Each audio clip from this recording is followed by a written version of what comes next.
Hey everybody, before we get started, just to remind you, this episode brought to you by patrons like Go Comics, Qua, Jeremy Vasquez, Kylie Den, Nestor Flores, Sotosano424, and Video Gamer 75. If you like what we do and want to see us do more, consider supporting us on Patreon. You can get access to episodes early and lots of other goodies and help us out. Thanks for your support, everybody.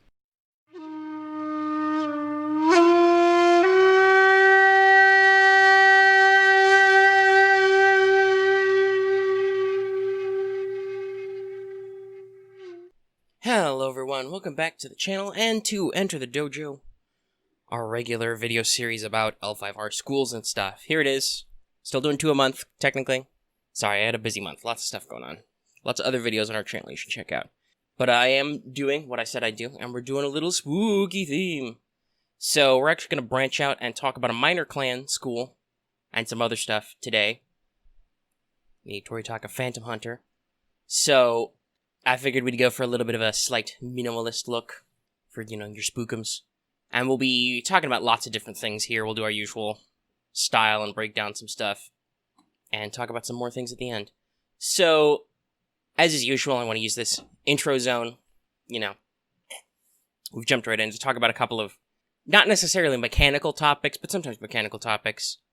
About the background to certain schools, roles, etc. So, really quick, let's talk about minor clans and let's talk about the Falcon. So, if you're unfamiliar with L5R, and actually, even if you have the core book, I could see you not realizing too much of this because it's a very small mention. It's like a page in your core book about minor clans. But so, minor clans are obviously not one of the 7 great clans.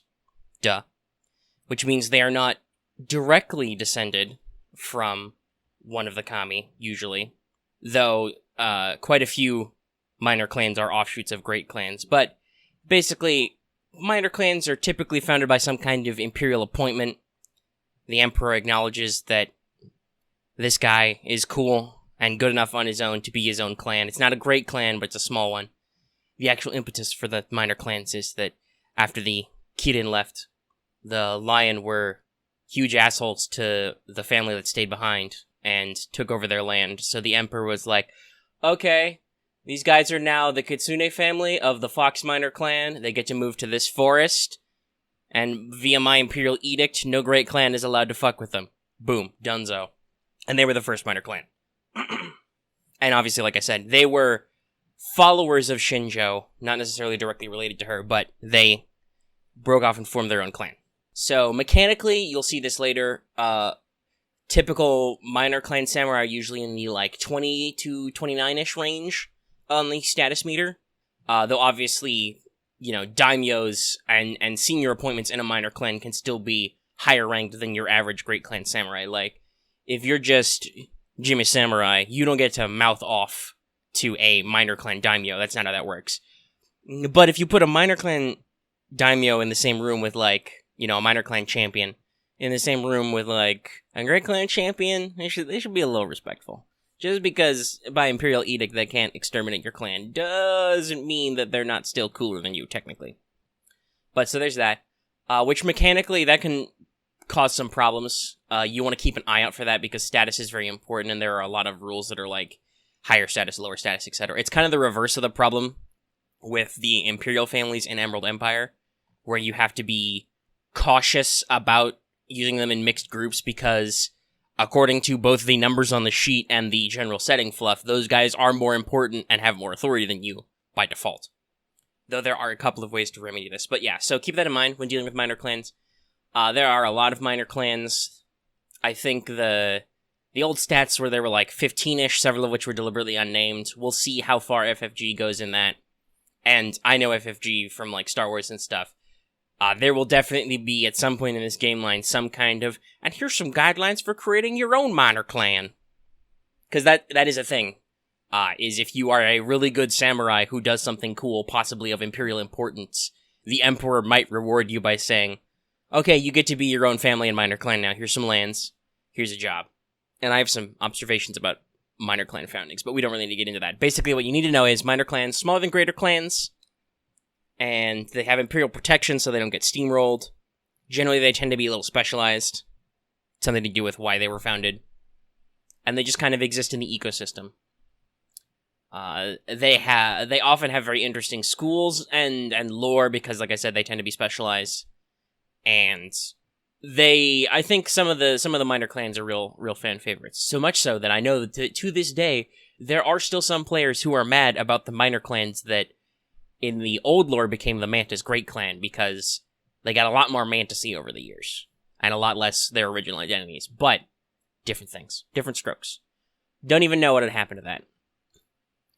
And actually, I believe, if I'm not mistaken, in the old lore, the Falcon got, like, decimated and absorbed into the Crab as, like, a 6th family. I'm pretty sure that's not gonna happen with FFG, because they're already like, oh, geez, Crab, you have 5 families? It's a big deal. But, so let's talk a little bit about the Falcon. You can get a lot of this backstory in Shadowlands, the sourcebook their stats in their first school appear in. And yes, I will say their first school. This is, before we even get into what they are in, like, lore, I'll say this.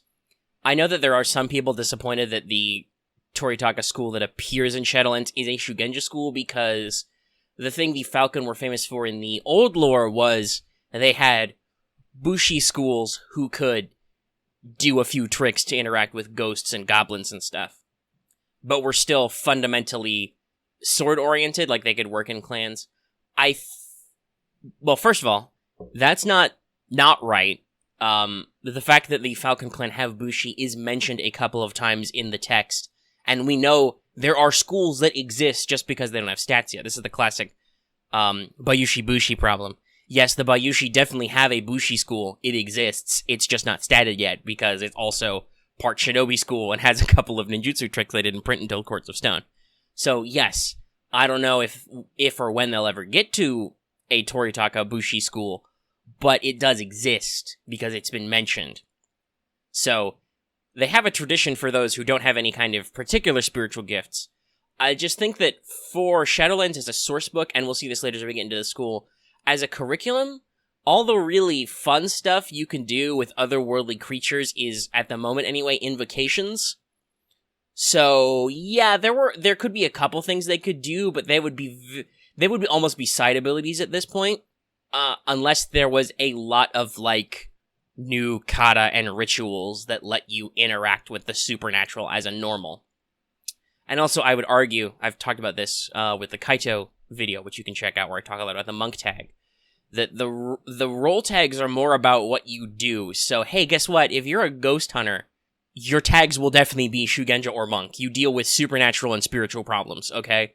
Like, that's signifying to you, a player, and you, a GM, that, hey, this guy handles spiritual stuff or supernatural things. So yes, it would have to be probably, if it was heavily reliant on the supernatural, it would have to be tagged like Monk Bushi or something. But yeah, so we'll get into the curriculum a little bit about that. But yes, the school in this case is a Shugenja school, but that lets them interact with a lot of the baseline invocations. And I think they went for a more elegant solution than just, I guess, you're a Bushi school that also gets a couple of invocations for anti-ghost stuff. So yeah, there's that. But yeah, so speaking of that, the Falcon Clan were founded, I can't remember, I'd have to look it up, if Yotoki was a peasant or a Ronin. But anyway, he was a guy, he had some spiritual guidance, he saved an emperor from a spooky ghost. He got his own clan. They have spooky ghost-like powers because they're descended from him. And in 5e, it makes a lot of effort to point out that the Falcon are aided by, well, specifically by Lady Mazoku, but by the Mazoku in general, which is, I don't know if that was highly detailed in previous editions, but the Mazoku are kind of like MAO's prison guards. They manage a lot of the dead realms, like the realm of the dead, realm of slaughter, stuff like that, and they're like, out there, hanging out, looking out for ghosts on the run. And when a ghost does get loose and pop out, they'll work with people like the Toritaka to be like, hey, there's a ghost on the loose, you should go bust him. And specifically, by the way, the Falcon Clan settled near both Crab territory and also near the Shinneman Mori, one of the spookiest, ookiest places in Rokugan, other than the Shadowlands. But yeah, we've done enough intro stuff that should give you a extreme Cliff Notes version of what the Falcon do and how minor clans work. Let's go ahead and move into that school, now that I spent 10 minutes doing this. Alright, the actual Toritaka Phantom Hunter Shugenjima School. So, yeah, here we are. And as a reminder, in case you forgot, yes, this is in Shadowlands. I'm breaking my usual theme. I've mostly done core book schools until now because, well, trying to keep stuff on theme. There's a lot of schools in core, and they only get more, so there's that. But I decided, since this is Halloween, to do a spooky school from Shadowlands, the spooky book. But yeah, so Toritaka Phantom Hunter, it's pure Shugenja. Your rings are +1 air and +1 water. Water, I'm not so sure about. We'll talk about that later. I guess it's to be more flexible. I don't know if there's like an old lore thing there. Air, I think, makes sense because air is a ring associated with a lot of supernatural spooky stuff. It's like illusions, subtlety, subtle detections, sensing things that are there because they're not there. And, spoilers, you get some void from some of your other choices. But also, when talking about giving ghosts supernatural powers, it says that if you need a ghost to do stuff, give them some air invocations, basically, to mechanically imitate their ability to, create illusions and throw shit around the room and stuff. So, especially when we see their starting techniques in a second, I think it makes sense for air. Though, before we go anywhere, I try not to be too critical of these schools, but I do also like to talk about what they do and they don't do. Because I think any school can be really good. This school is a little weird in the air and water focus because it is tagged Shugenja, so they don't have universal kata access, and the katas you get are usually very specific, though they can still be good, and the water ones they get can be very effective. But it's a little weird with them getting a couple Shuji opportunities. I think it very much is and even arguably some of their invocation opportunities. I think it's a good future-proof school. Because, right now, they've got a rank 1 to 5 air Shuji, for instance, on their curriculum, to spoil that. There's only one rank 5 air Shuji right now, which is not terrible, but doesn't necessarily seem on theme. So, I think as we get more of those, because, hey, I bet there's gonna be even more in the future. There's that. But still. And I even thought about adding some extra stuff in here, but I didn't because, guess what? Fun and games doesn't make any sense for these guys either. Anyway, we'll talk about that when we talk about curriculum. Right now, we're at skills. You get to pick 3 because they're Shugenja school, and boy, how did they get a lot of techniques. But you pick 3 from culture, government, martial arts, melee, sentiment, theology. So, once again, I said I know people complain that they're not, tagged Bushi and they don't necessarily have a Bushi focus. That said, look at this skill choice. Okay? This is one of the weirdest Shugenja starting school skill choices. Culture and government and martial arts melee. Again, spoilers, look at their starting outfit. They get a daisho too. They're one of the few Shugenja who get the full kit.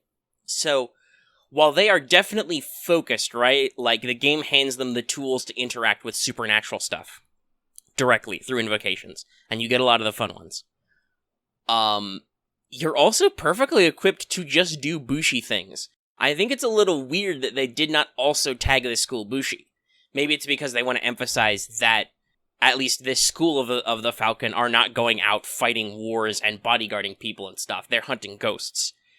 But should you run into some angry peasants who are, I don't know, possessed by a ghost or something, some kind of weird situation where you need to actually get into a brawl, maybe you're traveling to a ghost mansion and you're attacked by bandits, I don't know. You can take care of yourself. You got a daisho, you can start with martial arts melee. Obviously, theology is probably the one skill you want to pick for sure, but then, look at the skills. You can pick culture, government, sentiment. Sentiment, I think, for an investigative type, makes more sense if you're actively going to be hunting ghosts, but maybe you're not. Maybe you aren't doing that, So yeah, there's all that. That's fun. Honor is 40, pretty typical. You get access to invocations, rituals, and Shuji. Your starting techniques are By the Light of Lord Moon, which is a air invocation that reveals hidden objects and things. This is great. This is perfectly on theme for you. You are a ghost hunter. You're looking for spooky ghost stuff. Oh, golly gee willikers, there's an angry ghost in this house. I wonder, could it be because there's a skeleton burned in the backyard? Huh? That needs a proper burial? Send that spirit off? That kind of stuff, Hidden passage in the spooky mansion. It's a great spell for you. Reveals hidden things. You get 3 rituals. You get Cleansing Rite, Commune with the Spirits. Pretty typical. Cleansing Rite is a good one to start with. Commune with the Spirits makes a lot of sense, especially since you can commune with non-elemental spirits with your Void Ring. You also get tea ceremony as an early access. Interesting. I'm not really sure why. Maybe it's because spooky stuff is likely to make people stressed out and like you need to calm people down kind of thing. There's a couple of those options that are like, I'm not sure. Should you be a stress relief? A strife reliever? Possibly. Because, hey, you also get one Shuji, and it's Courtier's Resolve, which is you spend a void point, you get some strife back. I think this makes sense because the way the game phrases actual, literal ghosts, like an escaped dead spirit or a revengeful spirit, is like, they don't really, like, if they need stats, they have whatever stats they had when they're alive, but they should really not be fighty problems, they should be more narrative. So I think stuff like By the Light of Lord Moon to investigate, like Courtier's Resolve to just be like, taking a break. I'm gonna go back to debating this ghost back into its grave kind of thing.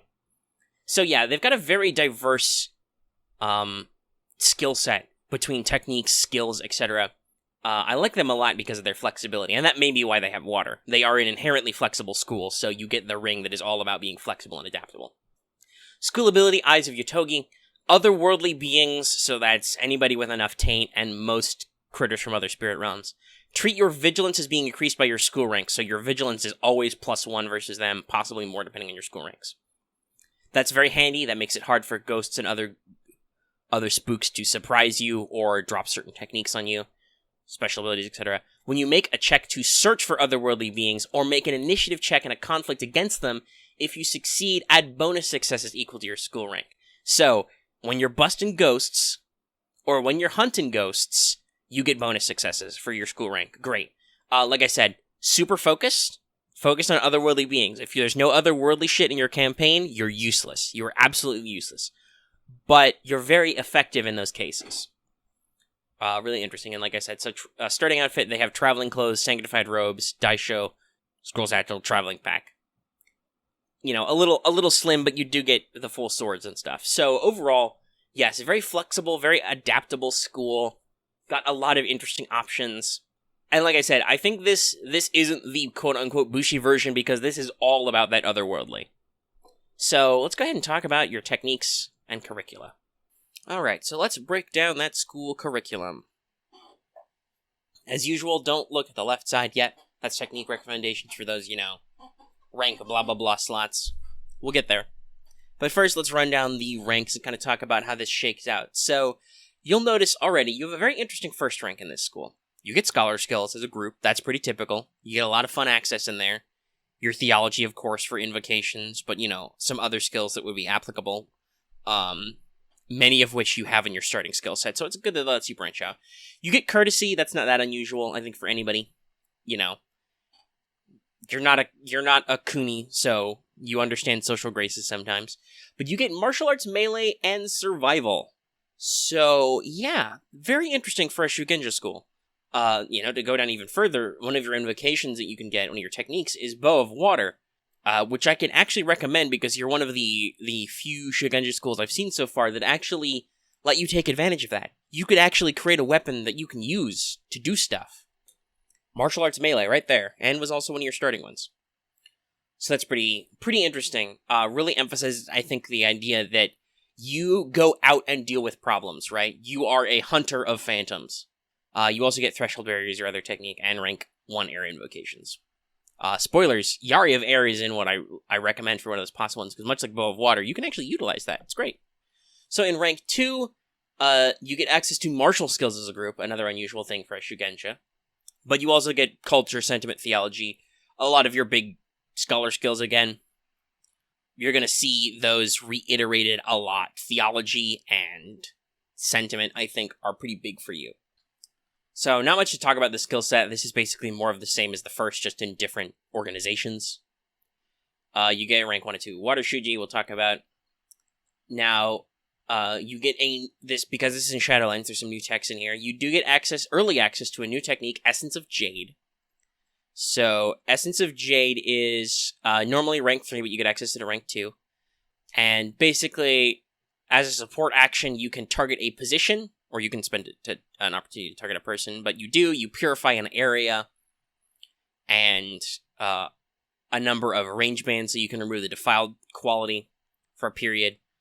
You can make it persist, you can make it hollowed earth while it affects, you can make it so tainted beings can do harder, And you can make it so that all damage in this area has the sacred quality, which is probably what you're aiming for as a Phantom Hunter. So I'll say this now.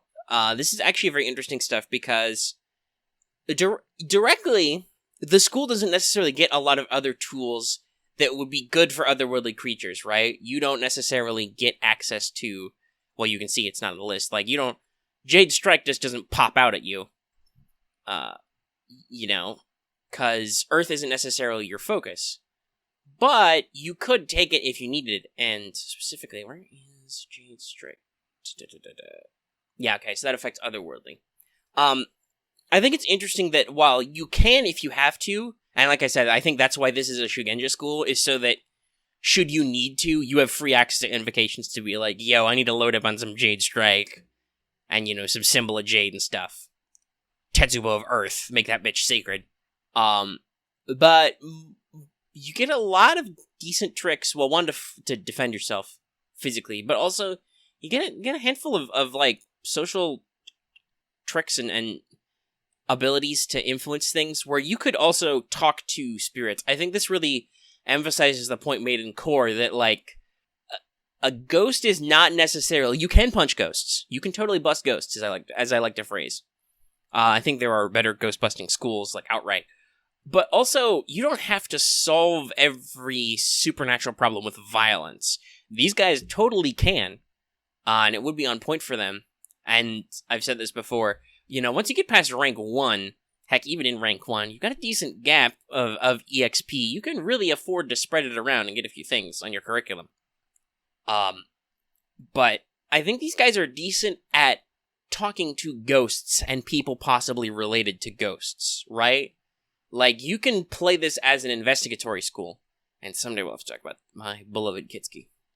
But yes, Essence of Jade is one of the few direct, hey, this handles supernatural stuff because you can use it to create a zone where damage is sacred at rank 2, which is pretty gnarly because that doesn't just help you, that helps your whole team if they can get in the area and you can just all punch a ghost together. And then also you get Striking as Air. So Striking as Air is not great. It's probably the worst Striking as. It's not entirely useless, but Striking as Air really models a feint. You do an attack to build up to an even better attack later. But just in terms of action economy, that's not great. Actions are very precious in L5R. But it exists. You get it. So in rank 3, social skills is one of your groups. So you can, get full experience for lots of stuff. Courtesy probably makes sense, but command does appear elsewhere in your curriculum, so that could work. But you get government, martial arts melee again, and sentiment again. So yeah, kind of building your core curriculum skills. You get 2 early accesses here. You get access to Rise Water, so you can manifest a water kame early. And you also get special access to Crescent Moon style, which Crescent Moon is normally 2, I think? Yeah, Crescent Moon is normally 2, but you don't get pure access to Kata, so at any point it's special. But Crescent Moon style is the one that lets you counterattack when you guard. That can easily make sense for this, this character. If you're dealing with something spooky that hits people, you get the ability to strike back, while also maintaining defenses. Again, like I said, you can really kind of see that while this school can do violence, you don't have to. You could build yourself to just talk out your problems. Not that anybody ever talks out their goddamn problems in Rokugan. Anyway, it's a fun little addition. It also means you can continue to do normal Bushi stuff if there aren't ghosts around to fight. Rank 4, now you get the broad of trade skills, not just survival, but the whole trade skills category. I don't know if you really need them, but it is interesting to throw that on there. That is, trade skills are usually low skills. So that really throws on there, like, you can do some interesting stuff there. You get access to martial arts melee again. You get access to performance, that's another social skill that you could have bought up before, so, spread it out there. I think I've said this before, and when talking about Shugenja and performance, like, performance can be to perform certain sacred rituals like dances, songs, etc. Can make a lot of sense, and theology again. You get rank 1 for air invocations, and you get a couple of great accesses. So you get Soul Sunder, which, like I said, this is why I think it's good that this school is not pure Bushi. Like, obviously, you got a few technique choices. You can totally fight people, but if you were pure Bushi, your only ability to interact with supernatural stuff besides, a basic tech would be Soul Sunder, because that means you can make your otherwise vanilla weapon sacred and ignore the damage resistance of enemies. But it's there. It's probably why you get to carry a katana, is so that when you get to high enough levels, your sword is your soul, boom. It's a pretty effective technique, you should pick it up. But also you get access to the Shuji Rouse the Soul, which is a pretty good one, and this is normally a rank 5, so this is when you make a social skill or theology void check, you can remove certain conditions from people, including afflicted. So yeah, that really fits in with your ghost therapist style, okay? Like, you can help people out of nasty situations and even cure their supernatural affliction by just enlightening them, talking to them about some spiritual shit. And then your final normal skill rank, anyway, you get access to all scholar skills again. It's almost like that's a theme or something. You get access to command and courtesy, so social is a follow-up, and survival. You get access to rank 1 to 5 air Shuji. You get access to Wrath of Kaze no Kami, a very powerful air invocation. It's good to have a capstone. I don't know if it's necessarily super on theme, but it's good to have a capstone. And then you also get Flowing Water Cut. Is that... Oh, actually, that's a typo too, isn't it? Because it says Flowing Water Cut. That should be Flowing Water Strike. But that's normally a rank 3. But Flowing Water lets you use your weapon at any range. Possibly give them bleeding, if they can bleed. But also it lets you remove certain conditions from yourself. As I said before, the school itself is very inherently adaptable. You can do a lot of interesting things, so Flowing Water makes a lot of sense. Don't know exactly why they relegated it so late in the curriculum, but you do only have so many choices, I guess, so it makes a good effect to speak to you. Alright, and then your mastery ability, Yotogi's Piercing Gaze.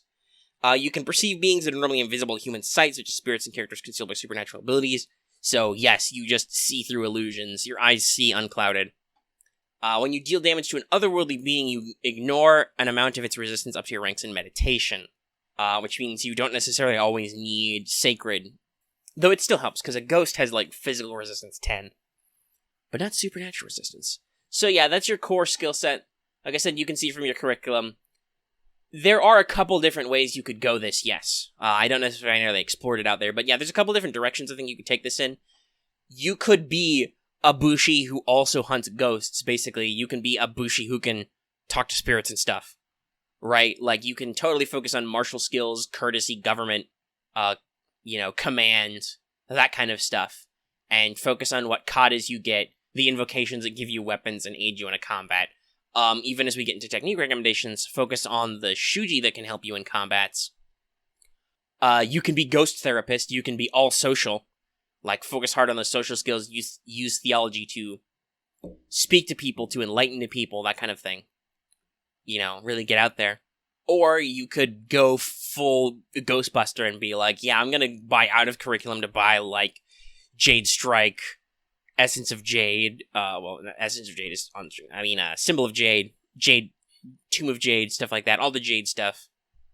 And just go whole hog, I'm gonna fight supernatural stuff.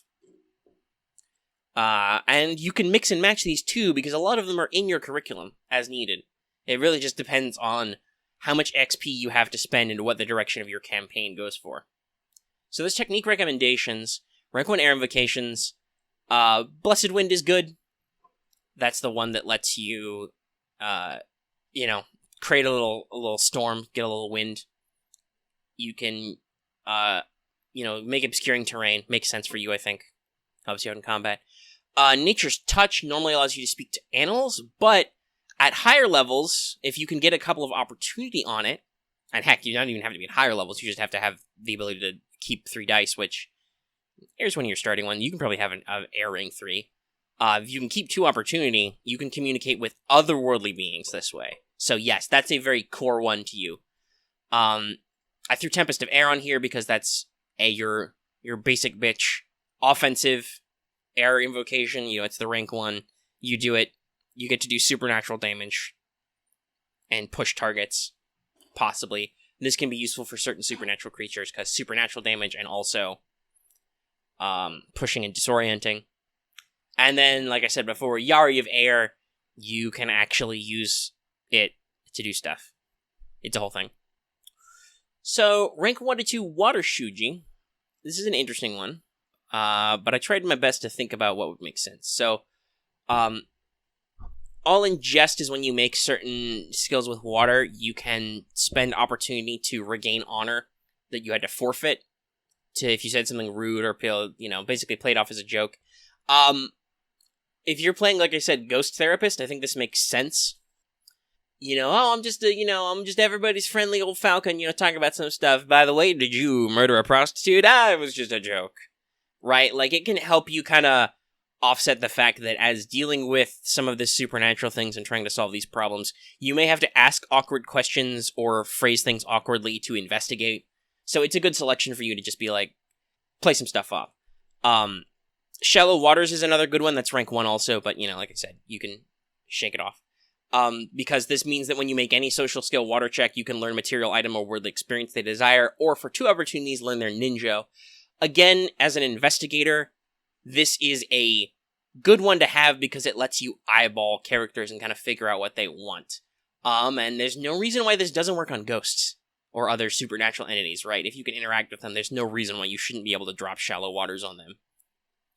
I recommended Slippery Maneuvers because, like I said, you can be a combat character, so it can make sense to move people around in a skirmish. And I did do Tributaries of Trade because that lets you acquire an item suddenly with a commerce check that's pretty low, and you do get trade skills later. And technically, this should be to acquire gifts, but I think you could also use it to arrange other things, like not even necessarily as a gift, but make it like, oh, this guy's haunted. Can I give him an amulet or a finger of jade? Do you have one on you? Oh no, I can just tributary. Oh no, I got one earlier. It was in my pack. Forgot about it. Here, have this finger of jade. It'll help you on your journey, right? Because the effect is you produce an item of rarity, and then you can reduce the price. I did not put Well of Desire on here because that, I think, does not necessarily speak to your theme. You are not necessarily trying to gain leverage by giving gifts. You could, but I don't think that's what your school is about. Your school is about, figuring stuff out, helping people, figuring out how to play things out, and stuff like that. So, at rank 1 to 3, you can get some water invocations. I've thrown a couple ideas on here. So, I didn't put Hands of the Tides on here, because that's a weird one, and also I don't know if that, like I said, I don't know if that really benefits your theme, that gets you to move people around. I don't know if tactical movement is really important to a Ghostbuster. I did put Heart of the Water Dragon on here, because even though it's rank 2, if you don't have it by the time you get to this point, you should just for the extra EXP, because it's great. You get supernatural resistance equal to you give the target supernatural resistance equal to your water ring, and remove 1 fatigue. This is a good one for dealing with supernatural threats suddenly, either for yourself or for others. Just be like, hey, be better at not getting hurt. And then Strike the Tsunami, deals supernatural damage, and you can push targets. It's pretty basic, but I think useful. Supernatural damage can be preferable because spooky enemies tend to have a lot of physical resistance, so just a basic, I can attack you, and also, you can force them to make a check to move. So you can push people off targets, you can do a little bit of range control, but like I said, I don't know if Hands of the Tides is really what you're going for. Sympathetic Energies lets you augment an invocation that's already affecting a target or a condition, and basically spread it around. That can be really useful for you. So rank 1 for air invocations was a little awkward. Rise Air is on there just because summoning more comedy to do stuff is not bad. So I put False Realm of the Fox Spirits on here. I'm not necessarily sure if this is on point for you, but it can be helpful to summon illusory terrain and kind of make people think stuff. I didn't put Vapor of Nightmares on there because I don't really know. Like I said, I don't really know if that's your theme, but there's that. And Grasp of the Air Dragon. You can move people or you can slam things. So that's I think that's a little bit more flexible than Hand of the Tides. But that was really just an addition. This is what I mean, though, by saying that this school is fairly well future-proofed. If there are any more air invocations of higher levels that pop up, you can probably pluck them in here. Same with the Shuji. So, There's only one rank 5 Air Shuji right now. It's been with the Storm. So like I said, I'm not sure if this is the best for you. Basically, you can spend opportunity while doing air checks to make somebody think that you have an advantage or disadvantage. I could see how this could be helpful when dealing with supernatural entities as kind of like a, oh, hey, you think I'm disadvantaged or you think I'm advantaged kind of thing. But it's not the best, but I put it on there because it's the rank 5. Similarly, the core book, Wolf's Proposal, the rank 4 is kind of, You know, you can make your honor seem higher. That can be helpful because you may not have a high honor, or people may not think you have a high honor because you're dealing with lots of this unpleasant ghost stuff. Oddly enough, I think the real winner here is from Courts of Stone, the rank 4 Air Shuji, Hidden in Smoke, which basically, this lets you hide your intentions, and if you're in an intrigue, you can gain a momentum. This, I think, actually works for you because, like I said, you can deal with ghosts in a talking sense, right? You can just social them, possibly do an intrigue. The ability to kind of hide what you're doing and work towards your momentum for whatever you're doing is very useful and can be very effective. It can also work in non-spooky sequences. I'm just trying to think of, you're a Toritaka Phantom Hunter. You hunt phantoms. You're probably going to have to investigate the source of ghosts, the location of ghosts, what they're doing, what may be tying them into this world kind of stuff. So that's kind of my preference in here. And that's the curriculum. So you can kind of see, like I said, the school can directly or indirectly deal with ghost problems. You can play therapist, talking to people alive or dead about their issues. You can just hit ghosts with stuff. Like, arguably, Strike the Tsunami is just, you want to just slap a ghost with some water. So, yeah, there's stuff you can do that is variable here. Inherently flexible school. So, as usual, that was a pretty lengthy section. But this next one will be pretty short because, well, it's clan. So, hey, Falcon Clan, or Minor Clan. The Mon is the same for the family as the clan. They get the Ring of Void, which is good, makes sense. They get Theology, the skill, again, makes sense. They get a status of 26, and their family is Toritaka, which we'll talk about in a second.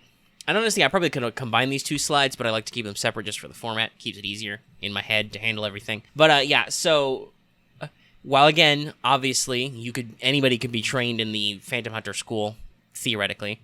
And I could see, maybe somebody from the surrounding areas, or possibly even other minor clans would be like, oh, we've got a Shugenja we don't know what to do with. We could send it to a great clan school, try and get them in. Or we could maybe, push them around and give them to those. Falcon, they're nice.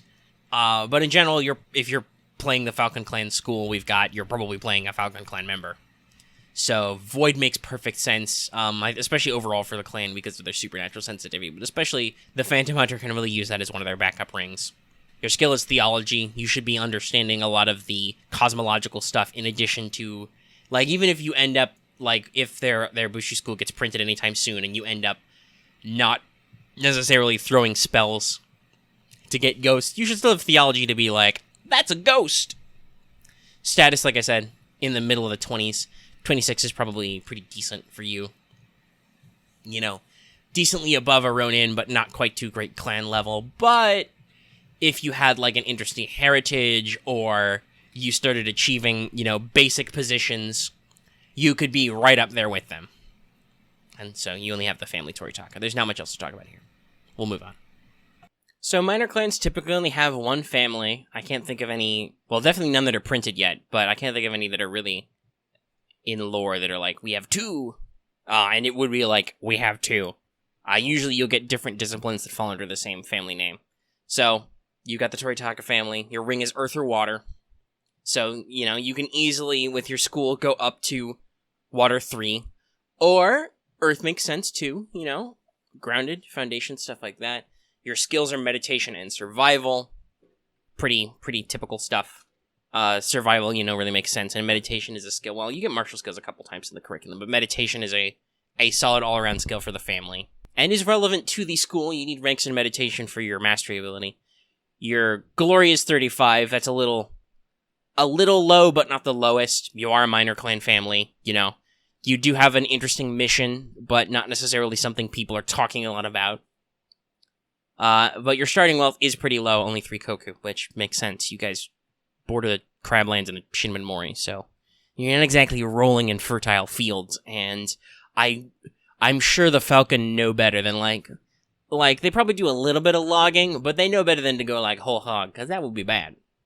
So, it does mesh with your school. Like I said, you could either go with water for your family ring, and then that means you have full water 3 at start. Or you could, and then you would use your free point to go air 3, because, like I said, most optimal, you usually want 2 3s, and air and water are your core rings. But you could also go earth, like I said, if you know for a fact you're going to branch out a little into some of those more directly offensive spells against otherworldly and tainted creatures. You could be like, I'm going to take earth for my family and then bump earth to 3 and be that guy. Yeah, so it's pretty simple. There's not much to talk about with only one family. It can mesh. It gives you a little bit of options. But also, like I said, if FFG decides to print a second school for Bushi anytime soon, it would mesh probably pretty well with them too, because both of those rings can be useful for combat, and meditation and survival are just good generalist skills. And that's that. Another Enter the Dojo in the books. Hope you liked that little tangent, handling some interesting, spookier themes. I probably could have, gone into a whole fluff discussion of ghosts, but again, I don't know if that really fits Enter the Dojo on, a theme level. That's more like talking about complex stuff, you can hit up some other podcasts or videos for that. This is more about just hey, this school interacts with otherworldly stuff a lot. Here's how you can. Which it does. It's a really, like I said, really interesting, broad school. You get a lot of options. And like I said, I know some people are like, oh, they're not tagged Bushi. And yeah, they're not quite a full-blown Bushi school, but they do really have a lot of interesting tricks that means they can just as easily fight normally. So my mic is slightly off-center. I hope that wasn't causing any audio problems that I can't tell because, editing. But yeah, so there's that. Hope you like that little jaunt into Shadowlands. We'll probably return there someday. I think, based on some stuff that's going on elsewhere in the brand, I am going to return to the core book and do the Akodo Commander School. And maybe we can talk about mass combat a little bit. Kind of run through that and what that means. And some certain options there. Because, hey, in case you didn't know, there's an expansion called Clan War coming to the card game. That'll be super interesting. They've already started releasing fiction for it. In fact, there's been a lot of fiction lately since our last since our last Enter the Dojo video. You should check it out if you're keeping up with the brand. Still don't know where that Dragon novella is, but FFG does seem like their production is getting a little cramped in the last couple of months of the year, and some stuff's getting shuffled around, and it's weird. And as usual, they don't talk about it, because, I don't know.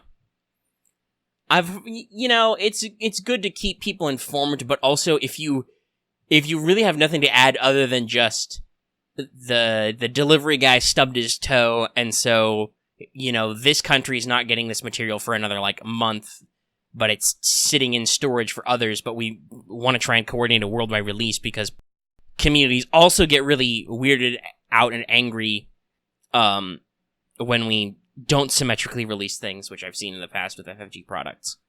There's really nothing to say, just, whoops, some stuff got shuffled around.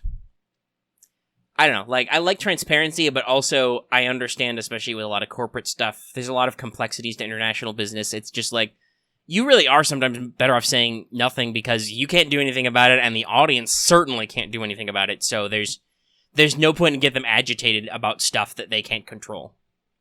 But anyway, lots of interesting new fiction coming out, so I think, like I said, in a couple of weeks, an Akodo Commander video will make a lot of sense and be very interesting.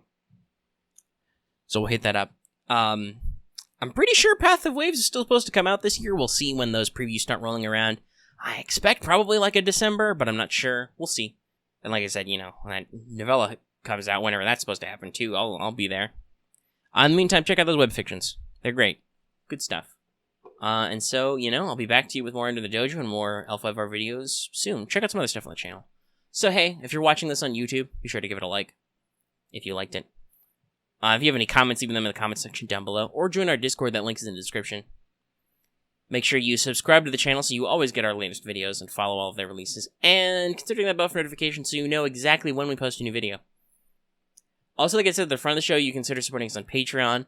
For long videos like Enter the Dojo, they usually, well, this one's actually pretty short, all things considered. That's what happens when you only have one family to discuss.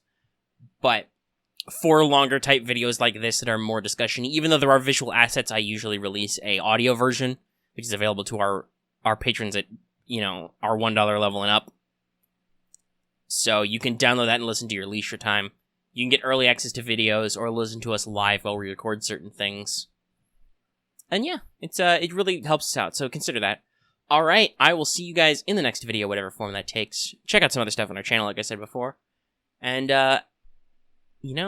normally I say stay honorable, but today I'll say, stay safe and resolute against those spookums, kids. Go with the fortunes.